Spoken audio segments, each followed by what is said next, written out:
अनंतकोटी ब्रह्मांडनायक राजाधिराज योगिराज परम ब्रह्म सच्चिदानंद सद्गुरु श्री साईनाथ महाराज की जय। अध्याय 12 श्री संत घोलप रामदर्शन। श्री साईबाबांचे श्री संत घोलप स्वामी व श्री रामचंद्र प्रभू यांच्या रूपाने दर्शन देणे। श्री गणेशाला नमस्कार असो, श्री सरस्वती देवीला नमस्कार असो, श्री गुरु महाराजांना नमस्कार असो, श्री कुलदेवतेला नमस्कार असो, श्री सीता व श्री रामचंद्र यांना नमस्कार असो, श्री सद्गुरु साईनाथांना नमस्कार असो। हे सद्गुरु साईनाथा, तुझा जय जयकार असो। तुझ्या चरणी मस्तक ठेवून मी नमस्कार करतो। कुठल्याही विकाराशिवायची आत्मस्वरूपात सतत एकरूप झालेली तुझी अवस्था आहे।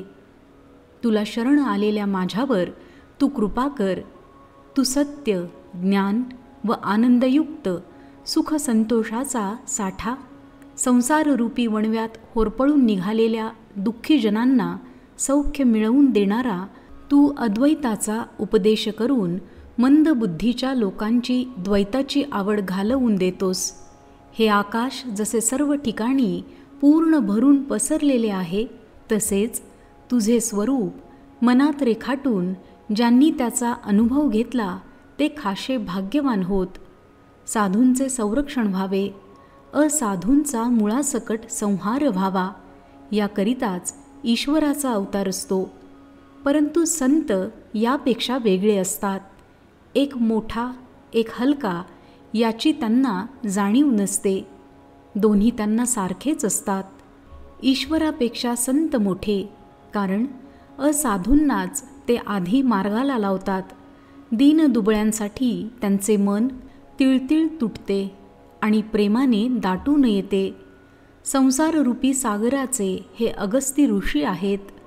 अज्ञानरूपी अंधकाराचे हे सूर्य आहेत। परमात्म्याची येथेच वस्ती आहे। खरे पाहता हे त्याच्यापासून वेगळे नाहीतच। अशा संतांपैकी एक हा माझा साई भक्तांकरिता येथे अवतरला आहे।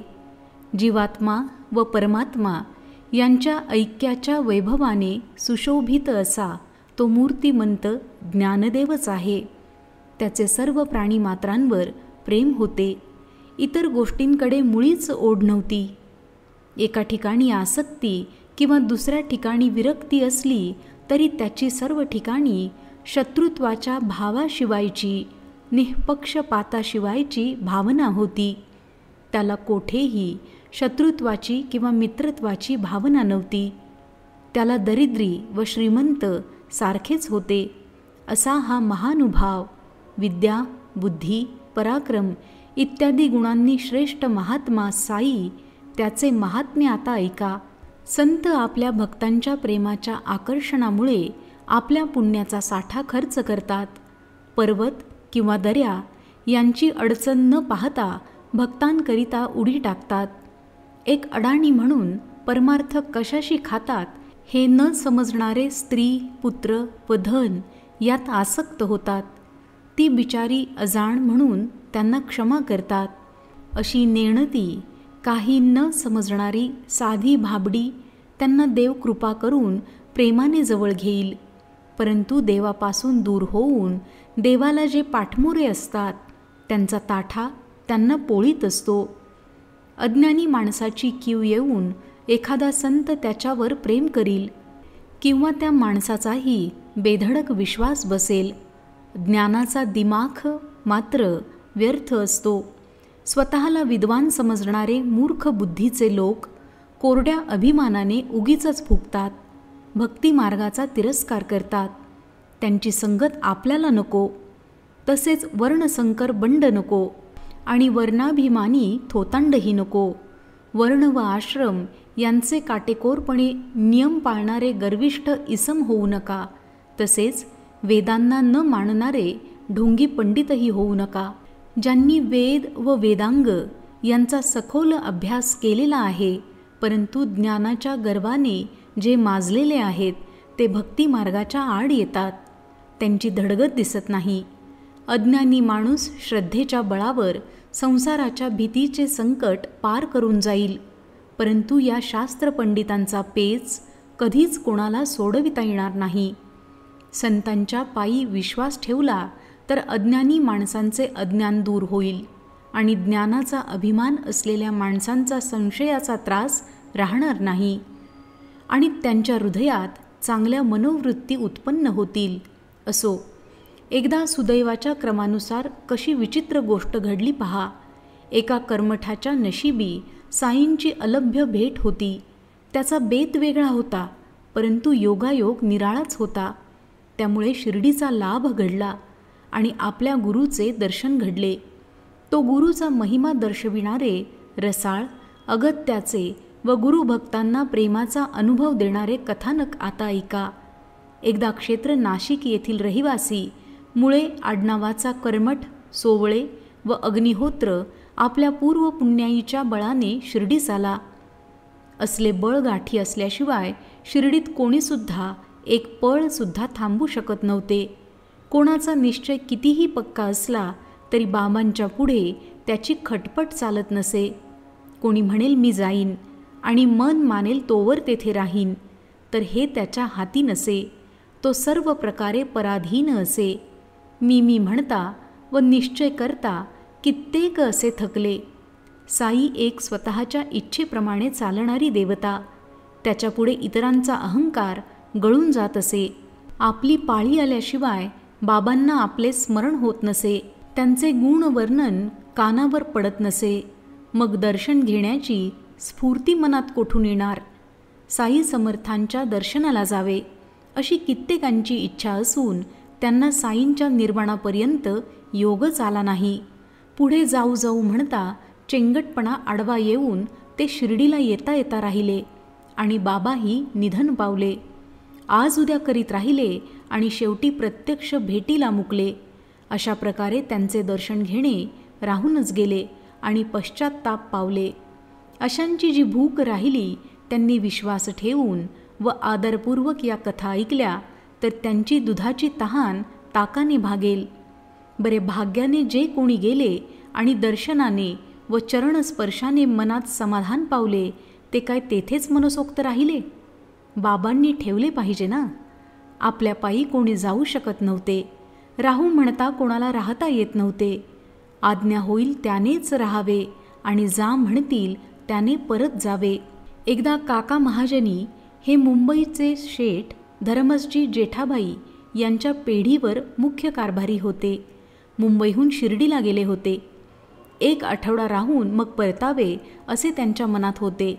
चावडी सुंदर शृंगारून बाबांसमोर पाळणा टांगून भक्तजन कृष्ण जन्माचा उत्सव करीत आणि आनंदाने नाचत असत. गोकुळ अष्टमीचा समारंभ आनंदाने डोळ्यांनी पाहावा म्हणून ही मौजेची वेळ साधून काका शिर्डीत आले होते. परंतु सुरुवातीलाच बाबांच्या दर्शनाला जाताच बाबांनी त्यांना विचारले, आपल्या घरी परत केव्हा जाणार? काका मनात आश्चर्यचकित झाले की भेटल्याबरोबरच हा का प्रश्न? त्यांच्या मनात तर शिर्डीत 8 दिवस राहायचे होते. बाबांनी स्वतः जेव्हा प्रश्न विचारला तेव्हा काकांना उत्तर देणे भागच होते. परंतु ते देखील जणू काय बाबांनीच सुचविले म्हणून काकांनी योग्य तेच उत्तर दिले. बाबा जेव्हा आज्ञा देतील तेव्हा आपल्या घरी परत जाईन. काकांकडून उलट उत्तर येताच बाबा म्हणाले, उद्याच जा ना. काकांनी ती आज्ञा शिर वाकवून नम्रपणाने मान्य केली आणि बाबांना नमस्कार करून गोकुळ अष्टमीसारखा सण असूनही त्याच दिवशी प्रयाण केले. पुढे ते गावी पोहोचले आणि पेढीवर जाऊन पाहतात तो मालक काका केव्हा परत येतील याची वाटच पाहत होते. मुनीम एकाएकी आजारी पडल्याने मालकाला काकांची जरुरी होती म्हणून त्यांनी काकांना लगेच परत यावे याकरिता शिर्डी येथे पत्र धाडले होते. काका शिर्डीहून निघाल्यानंतर टपालवाल्याने तेथे तपास करून ते पत्र परत पाठविले आणि काकांना ते घरी मिळाले. तेच याच्या उलट पहा, अगदी लहानशी गोष्ट ऐका. भक्तांना आपले कल्याण कशात आहे हे कळत नसे, परंतु बाबा ते स्पष्टपणे जाणत असत. एकदा नाशिकचे भाऊसाहेब धुमाळ नावाचे प्रख्यात वकील व बाबांचे प्रेमळ भक्त बाबांचे दर्शन घेण्यासाठी शिर्डीला आले. त्यांच्या मनात बाबांचे उभ्या उभ्या दर्शन घ्यावे, चरण वंदावे आणि उदी व आशीर्वाद घेऊन परत जावे असे होते. गावी परत जाताना त्यांना निफाड गावी उतरायचे होते. तेथे एका मुकदम्यासाठी त्यांना जाणे आवश्यक होते. त्यांचा जरी असा बेत होता तरी बाबांना योग्य व अयोग्य काय ते ठाऊक होते. धुमाळ परत जाण्याची आज्ञा मागत, परंतु बाबा ती देत नसत. अशा प्रकारे बाबांनी आठवडाभर ठेवून घेतले आणि आज्ञा देण्याचे स्पष्ट नाकारले. खटल्याच्या सुनावणीचे लांबणीवर पडले आणि नेमलेल्या 3 तारखाही तशाच गेल्या. आठवडा संपल्यावरही काही दिवस बाबांनी धुमाळांना ठेवून घेतले. इकडे खटल्याच्या दिवशीच न्यायाधीशाला बरे नसायचे. जन्मात कधीही ठाऊक नाही असा सहन न करण्यास कठीण पोटशूळ उठत असे.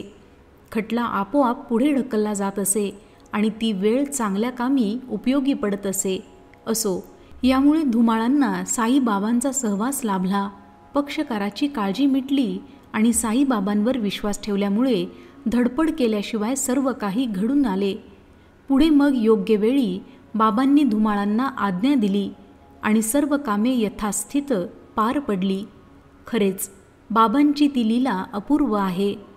खटला 4 महिने चालला आणि 4 न्यायाधीश झाले, परंतु शेवटी यश आले आणि आरोपी निर्दोष सुटला. एकदा एक भक्तश्रेष्ठ नानासाहेब निमोणकर यांच्या पत्नीची बाबांनी कशी बाजू घेतली तो प्रकार ऐका. नानासाहेब निमोणगावचे वतनदार होते. सरकारकडे त्यांचे मोठे वजन होते व त्यांच्याकडे न्यायाधीशाचा कारभार सोपविलेला होता. माधवरावांचे ते ज्येष्ठ चुलत बंधू होते व वयोवृद्ध असल्याने सर्वांना अतिपूज्य होते. त्यांची पत्नीही मोठी एकनिष्ठ होती आणि दोघांचेही साईच दैवत होते. आपल्या वतनी गावी सोडून दोघांनीही शिर्डीत मुक्काम केला होता आणि साईचरणी श्रद्धा ठेवून सुखाने दिवस कंठित होते. सूर्योदयापूर्वी उठून पहाटे स्नान करून देवपूजा आटोपून नेहमी काकड आरती करण्याकरिता ती दोघे चावडीत येत असत. पुढे नानासाहेब आपली स्तोत्रे म्हणत बाबांपाशीच मशिदीत राहत व संध्याकाळ होईपर्यंत तेथेच बाबांच्या सेवेत चूर असत. बाबांना लेंडीवर नेत असत, मशिदीत परतही आणून ठेवीत असत आणि पडेल ती सेवा प्रेमपूर्ण मनाने करीत असत. बाईसुद्धा आपल्याकडून करवेल तेवढी बाबांची चाकरी दिवसभर तेथेच मोठ्या प्रेमाने करीत असे. फक्त स्नानपान करायला, स्वयंपाक जेवणखाण करायला किंवा रात्री झोपायला आपल्या मुक्कामी जात असत. बाकी राहिलेला सर्व काळ दुपार तिपार सांज सकाळ हे प्रेमळ जोडपे बाबांच्या जवळ राहून घालवीत असे. असो, या दोघांच्या सेवेचे वर्णन करू लागले तर ग्रंथ फारच लांबेल, म्हणून वर सुरुवात केलेल्या विषयापुरताच भाग आता ऐकवतो.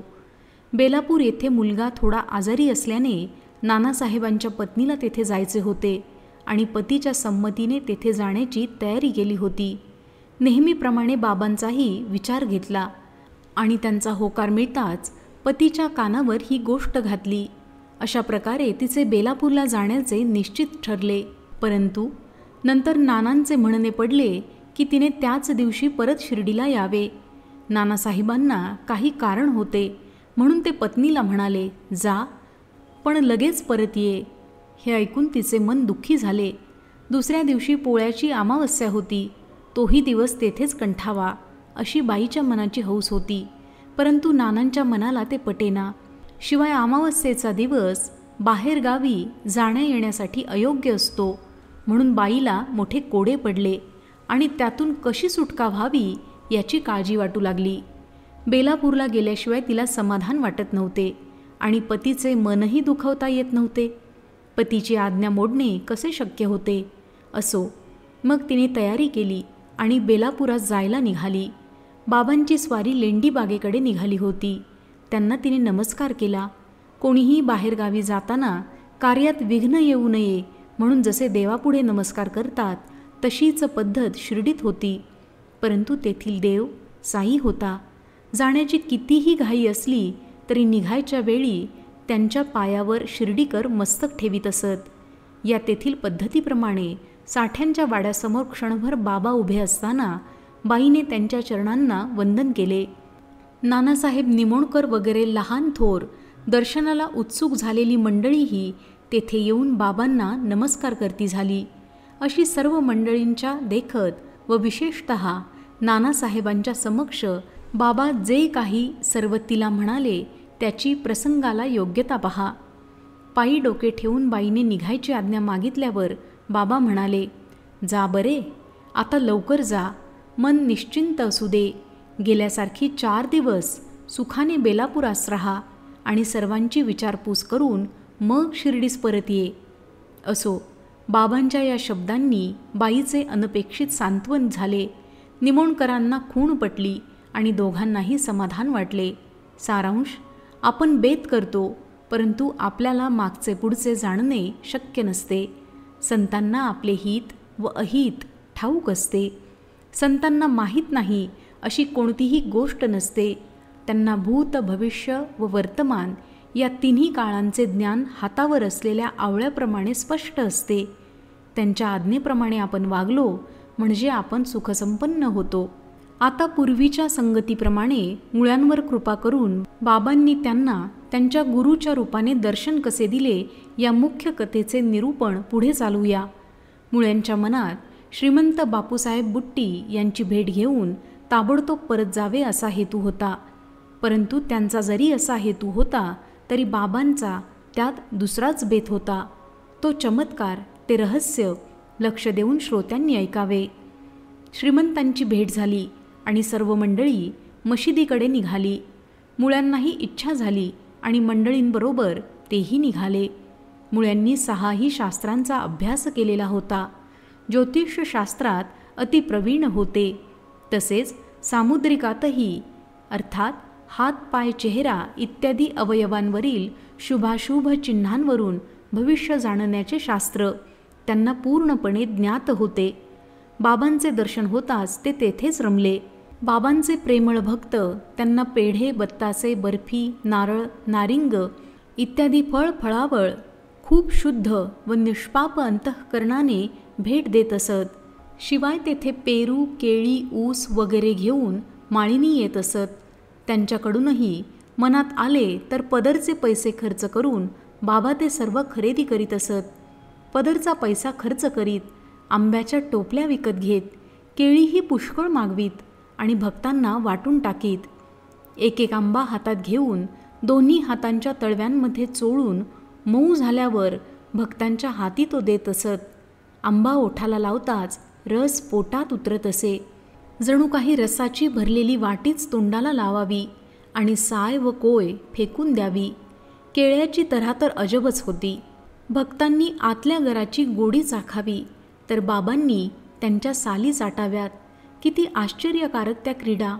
ही सर्व फळे बाबा आपल्या हाताने सर्वांना वाटत असत आणि एखाद्या वेळी मनात आले तर एखादे स्वतः चाखत असत. या नित्याच्या क्रमानुसार केवळ भक्तजनांसाठी केळ्यांची टोपली विकत घेऊन त्यावेळी ते भक्तांना वाटीत होते. शास्त्रीबुवांना बाबांचे पाय पाहून मोठे आश्चर्य वाटले आणि हातावरील ध्वज, वज्र व अंकुश या चिन्हांसकट रेखांचे निरीक्षण करण्याची इच्छा झाली. त्यावेळी बाबांचे भक्त काकासाहेब दीक्षित जवळच होते. त्यांनी 4 केळी उचलली आणि बाबांच्या हातात दिली. तेव्हा कोणी बाबांना खूप विनंती केली की बाबा, हे क्षेत्रनिवासी मुळे शास्त्री मोठ्या पुण्यबळाने आपल्या पायाशी आलेले आहेत. त्यांना फळांचा प्रसाद द्या ना. कोणी विनंती करो वा न करो, बाबांच्या मनात आल्याशिवाय ते कोणाला काहीही देत नसत किंवा करीत नसत. मुळे केळी नव्हे हात मागत होते आणि त्यासाठी आपला हात पुढे पसरीत होते. परंतु बाबा तिकडे लक्ष देत नव्हते आणि सर्वांना प्रसाद वाटत होते. मुळ्यांनी बाबांना विनंती केली की मला फळे नकोत, आपला हात द्या, मला सामुद्रिक पाहता येते. परंतु बाबांनी त्यांना हात दिला नाही. तरी देखील मुळे पुढे पुढे सरकू लागले आणि सामुद्रिक पाहण्यासाठी हात लांब करू लागले. पण बाबांनी तिकडे ढुंकूनही पाहिले नाही. जणू काही आपण त्या गावचेच नाहीत. शेवटी मुळ्यांच्या त्या पसरलेल्या हातावर बाबांनी ती 4 केळी ठेवली आणि त्यांना बसा म्हणाले. परंतु मुळ्यांच्या हातात आपला हात दिला नाही. ज्याने जन्मभर ईश्वरासाठी आपले शरीर झिजवले, ज्याने जन्मभर ईश्वरासाठी आपले शरीर झिजविले, त्याला सामुद्रिकाशी काय कर्तव्य. साई महाराजांच्या सर्व इच्छा पूर्ण झालेल्या होत्या आणि ते आपल्या भक्तांचे मायबाप होते. अशी बाबांची निरीच्छ स्थिती व सामुद्रिकाकडे बेपर्वा वृत्ती पाहून शास्त्रीबुवांनी हात आवरला आणि बाबांचा नाद सोडून दिला. थोडा वेळ स्वस्थ बसले आणि नंतर मंडळींबरोबर वाड्यात परत गेले. वाड्यात परतल्यावर मुळ्यांनी स्नान केले, सोवळे नेसले आणि अग्निहोत्राच्या नित्यविधीला सुरुवात केली. इकडे नेहमीप्रमाणे बाबा लेंडीवर निघाले आणि म्हणाले, गेरू घ्या रे बरोबर, आज भगवे वस्त्र पांघरूया. सर्वांना आश्चर्य वाटले. बाबा गेरूचे काय करणार? जो तो विचार करू लागला की बाबांना आजच गेरू का आठवला. बाबांचे बोल असे नेहमी गूढ असायचे. त्याचा अर्थ कोणी जाणावा, परंतु काळजीपूर्वक कानांनी ऐकले तर अनेक अर्थ स्पष्ट होत असत. संतांचे बोल कधीच निरर्थक नसतात, सदा अर्थपूर्ण व गूढ असतात. त्यांची किंमत कोणी ठरवावी? संत आधी विचार करतात, मगच बोलतात. अशीच त्यांची नेहमीची रीत असते. बोलण्याप्रमाणे खरोखरच वागणे ठेवतात. या सर्वसामान्य सिद्धांताप्रमाणे संतांचे वचन कधीही अर्थहीन नसते. लक्ष देऊन चांगले तपासून पाहिले तर त्याचा उलगडा होतो. असो, इकडे बाबा लेंडीवरून परत आले. नगारे व शिंगाच्या आकाराची वाद्ये वाजू लागली.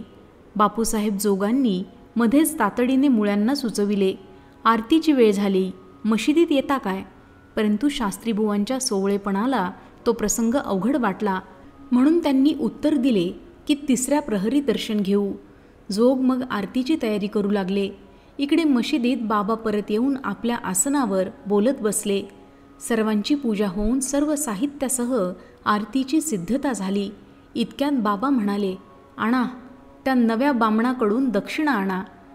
हे ऐकून बापूसाहेब बुट्टी स्वतःच लगेच दक्षिणा मागायला गेले. मुळे नुकतेच स्नान करून सोवळे वस्त्र नेसून स्वस्थ मनाने आसन घालून बसले होते. त्यावेळी निरोप ऐकून मुळ्यांच्या मनात शंका आली. दक्षिणा मी कशासाठी द्यावी? मी अग्निहोत्री पवित्र ब्राह्मण. बाबा मोठे संत असतील, परंतु मी काय त्यांचा आज्ञाधारक शिष्य किंवा भक्त थोडाच आहे.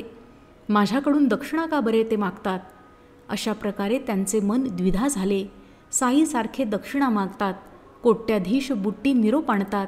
मुळ्यांच्या मनात जरी आधी शंका आली तरी त्यांनी दक्षिणा बरोबर घेतली. मुळ्यांच्या मनात आणखी एक संशय होता. आरंभ केलेले कर्म तसेच टाकून मशिदीत कसे जावे? नाही पण म्हणता येत नाही. संशयी माणसाला निश्चितपणा नसतो. त्याचे मन सदा डळमळीत असते. त्याची प्रगती इकडेही नसते व तिकडेही नसते. अशांची त्रिशंकूसारखी स्थिती असते. शेवटी मुळ्यांनी जाण्याचा निश्चय केला. मुळे सभा मंडपात गेले, पण ते दूर उभे राहिले. आपले सोवळे मशीद ओवळी बाबांजवळ कसे जावे? लांब राहून हात जोडून ओंजळीतून फुले बाबांवर टाकू लागले. इतक्यात त्यांच्या दृष्टीसमोर चमत्कार घडला. गादीवरचे बाबा अदृश्य झाले आणि त्यांच्या जागी मुळ्यांना आपले श्रेष्ठ गुरु घोलपस्वामी दिसू लागले. इतरांना नेहमीचे साई समर्थ दिसत होते, तर मुळ्यांच्या डोळ्यांना घोलपनाथ दिसत होते, जे जरी पूर्वीच ब्रह्मीभूत झाले होते तरी मुळ्यांना फार आश्चर्य वाटले. खरे पाहता त्यांचे गुरु जरी समाधीस्थ होते तरी ते दृष्टीसमोर असलेले भासत होते. त्यामुळे मुळे अगदी आश्चर्यचकित झाले आणि त्यांच्या मनात शंका येऊ लागली. स्वप्न म्हणावे तर झोपलेलो नाही, जागा आहे म्हणावे तर गुरु कसे समोर उभे राहिले आहेत? मनात असा गोंधळ कसा उठला? थोडा वेळ ते गप्पच झाले. आपण आपल्याला चिमटा घेऊन पाहिला व म्हणाले, हा प्रकार काही खोटा नव्हे. मनाला उगीचच हा संशय का आला?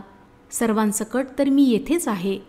मुळे जरी मूळचे घोलपस्वामींचे भक्त होते व बाबांविषयी शंकित होते, तर यापुढे ते शुद्ध मनाने बाबांचे भक्त झाले.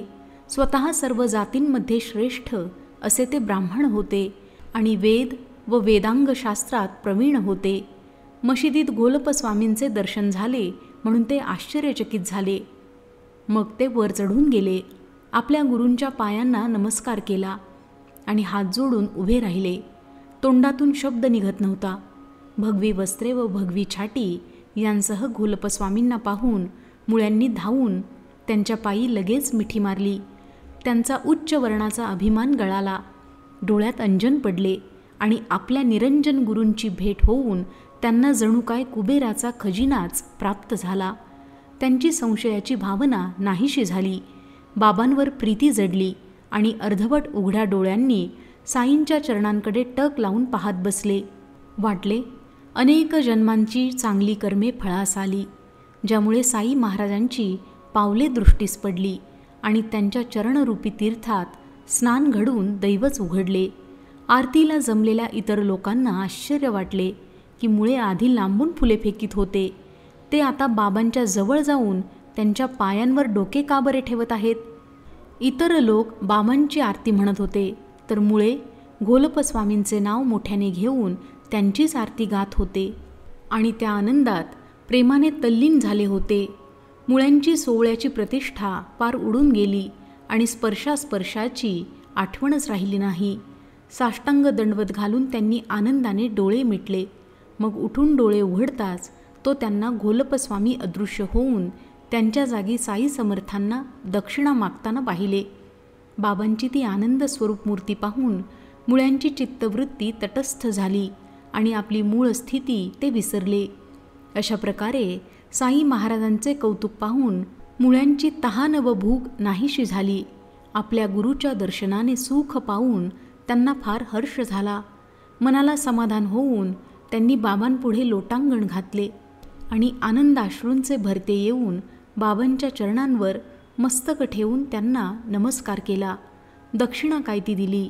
पुन्हा चरणी मस्तक ठेवले आणि डोळ्यात प्रेमाचे अश्रू येऊन शरीर रोमांचित झाले. गळा भरून आला आणि मनात अष्टभाव दाटला आणि म्हणाले, मनाचा संशय फेटला आणि वर आपल्या गुरूंचे दर्शन झाले. बाबांची ही अलौकिक लीला पाहून मुळ्यांसकट सर्व लोक गहिवरले.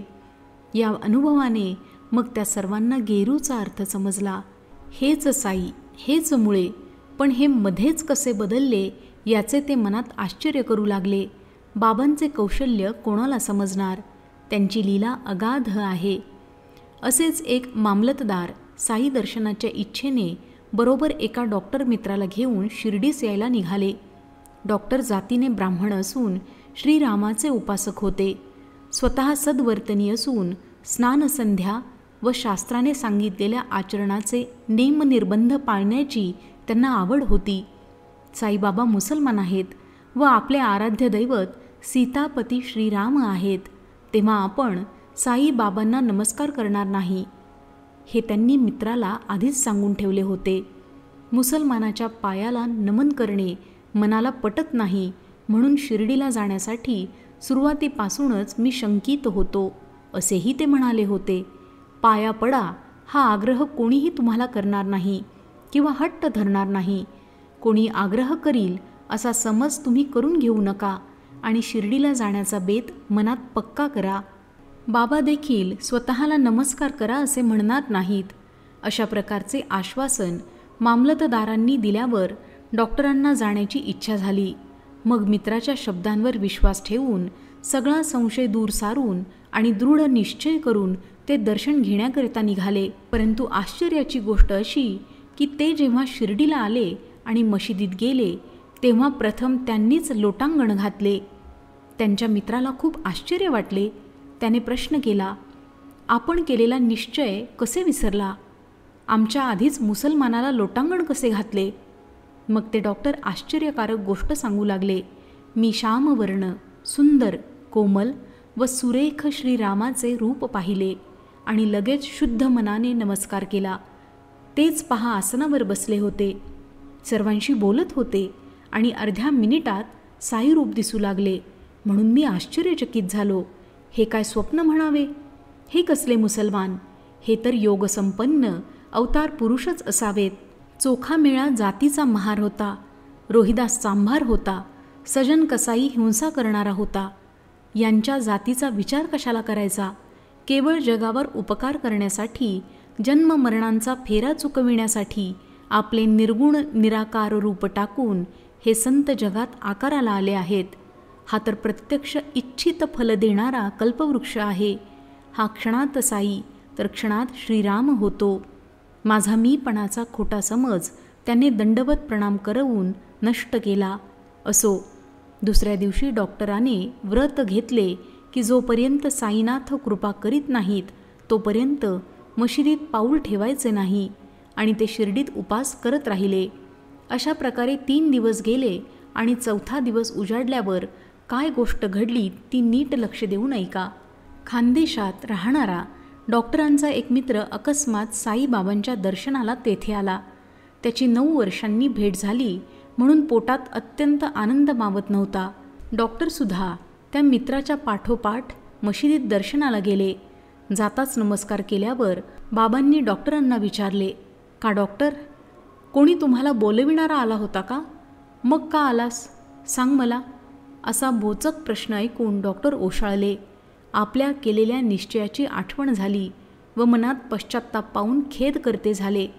परंतु त्या दिवशी मध्यरात्री त्यांच्यावर बाबांची कृपा झाली आणि झोपेत असताना परमानंद स्थितीची गोडी चाखली.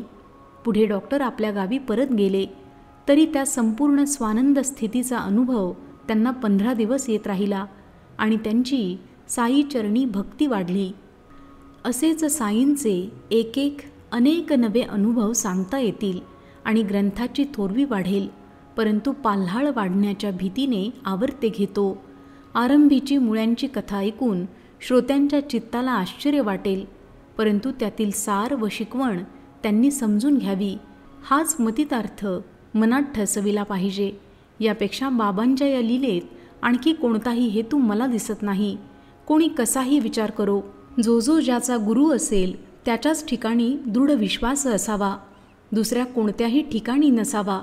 हाच मतितार्थ मनात ठसविला पाहिजे. यापेक्षा बाबांच्या या लीलेत आणखी कोणताही हेतू मला दिसत नाही. कोणी कसाही विचार करो, परंतु अर्थ हाच निघेल. कोणाची कीर्ती कितीही असो, आपल्या गुरुची मुळीच नसो, तरी देखील आपल्या गुरुच्या ठिकाणीच विश्वास बसला पाहिजे. हाच येथील उपदेश आहे. पोथी पुराण शोधू गेले तरी त्यात हाच उपदेश सगळा भरलेला दिसतो. तरी पण अशी खुणगाठ पटल्याशिवाय विश्वास बसत नाही. आपल्या स्वतःचा पक्का विश्वास नसूनही स्वतःला आत्मनिष्ठ म्हणून मिरवितात. त्यांच्या जन्माचे सगळे कष्ट ठिकठिकाणी स्पष्ट दिसतात. इदं न च नास्ति परं च ना, अर्थात हेही नाही आणि तेही नाही. सदा मनाला चिंता, एक क्षणही मनाला शांती नाही आणि मुक्त म्हणून फुशारकी मारतात. असो, पुढील अध्यायाची गोडी यापेक्षाही चांगली आढळेल. वारंवार घेतलेले साईंचे दर्शन अमर्याद आनंदाचा भोग मिळवून देते. भक्त भीमाजी पाटलाचा क्षयरोग कसा घालविला आणि त्याचा नानासाहेब चांदोरकरांवरचा भरवसा बाबांनी दृष्टांत देऊन कसा पटविला हे कळेल. केवळ दर्शनाचा असा हा प्रताप आहे. जो केवळ दर्शन घेतल्याने पापमुक्त करतो तो या लोकातील भोग पदरात घालतो आणि परलोकातील भोगही भरपूर देतो. योगीजनांचा दृष्टिपात नास्तिकांनाही पापापासून संपूर्णपणे मुक्त करतो, तर आस्तिकांची गोष्ट काय सांगावी. ते सहजच पापमुक्त होतील. ज्याची ब्रह्माच्या ठिकाणी बुद्धी स्थिर झालेली आहे, ज्याला प्रत्यक्ष ईश्वराचे दर्शन झालेले आहे, अशा महात्म्याची दृष्टी ज्यावर पडेल तो पार करून जाण्यास कठीण पापेही तरून जाईल. अशी बाबांची समजू न शकणारी कळा आहे. बाबांचे तुम्हावर प्रेम आहे म्हणून जाणते नेणते सर्व तुम्ही शुद्ध मनाने ऐका. जेथे भक्तिप्रेमाचा जिव्हाळा असतो, जेथे जीवांना बाबांचा लळा असतो, तेथेच खरा मायेचा उमाळा प्रकट होतो. तेथेच श्रवणाची मौज असते. अनन्य भक्तांकरिता जे निश्चित आश्रयस्थान आहेत त्या साईंच्या चरणांना हेमाड नमन करतो. त्यांच्या करणीला पार नाही. संसाराच्या जन्ममरणाचे भय दूर करण्यास ते समर्थ आहेत. सर्वांचे कल्याण असो.